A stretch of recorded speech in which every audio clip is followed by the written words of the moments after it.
তো এই হচ্ছে আমাদের সেই নতুন ওয়াটার ট্রিটমেন্ট প্ল্যান্ট, বা ওয়াটার ট্রিটমেন্ট করলে ভুল হবে, এটা হচ্ছে আমাদের খাবার পানির অর্থাৎ ড্রিঙ্কিং ওয়াটার ট্রিটমেন্ট প্ল্যান্ট। আর এই প্ল্যান্টটা অত্যাধুনিক, একেবারে উন্নত প্রযুক্তিতে সম্বলিত, কারণ এটা হচ্ছে সুইজারল্যান্ড, জার্মানি প্লাস হচ্ছে নেদারল্যান্ডের একটা প্রযুক্তি ইউজ করে এই প্ল্যান্টটা স্থাপন করা হয়েছে। তো এটা প্রায় 2000 লিটার ক্যাপাসিটি পার আওয়ারের একটা প্ল্যান্ট।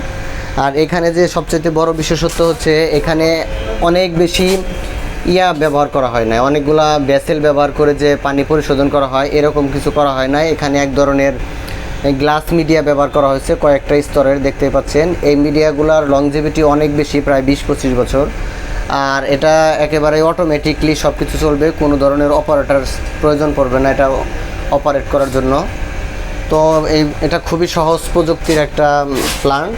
আর এটা টোটালি হচ্ছে পিএলসিতে কন্ট্রোল হবে আর সেন্সর বেস। এটা হচ্ছে অপারেটিং অন অফ করা খুবই সহজ।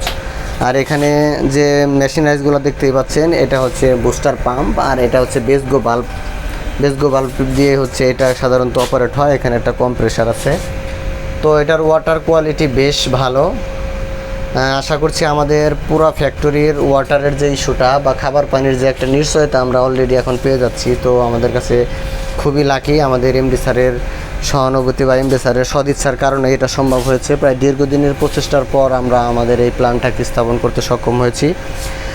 আর এই প্ল্যান্টটা আরও বা বিভিন্ন বাংলাদেশে অন্যান্য যে প্রযুক্তির প্ল্যান্ট আছে সেই প্ল্যান্ট থেকে একটু ডিফারেন্ট, কারণ হচ্ছে এটা সব কিছু অটোমেটিক অপারেটিং করা সম্ভব। আবার এটার ভিতরে যে ভেসেলে যে মিডিয়াগুলো ব্যবহার করা হয়েছে সেই মিডিয়াগুলা লংজিভিটি অনেক বেশি।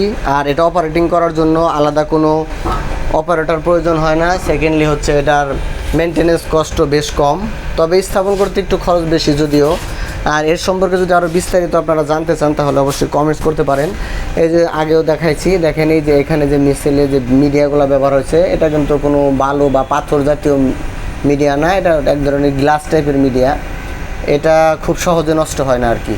আর কয়েকটা স্তরের মিডিয়া ব্যবহার করা হয়েছে। এখানে ছোট বড় মিডিয়াম, অর্থাৎ এখানে ক্রিস্টালের পরিমাণ ছোট বড় করে দেওয়া হয়েছে। আর এটার আউটলেটে প্রতি ঘন্টায় 2000 লিটার পানি আসবে।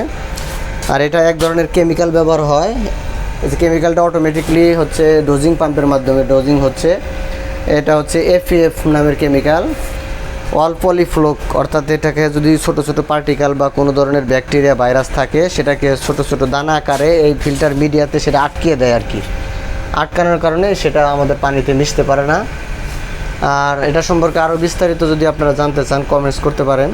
আর এটার পানির গুণগত মান আমরা পরীক্ষা নিরীক্ষা করে আইসিডিআরবি থেকে আমরা আপনাদেরকে দেখানোর চেষ্টা করব। তো সবাই ভালো থাকবেন, সুস্থ থাকবেন, আল্লাহ হাফেজ।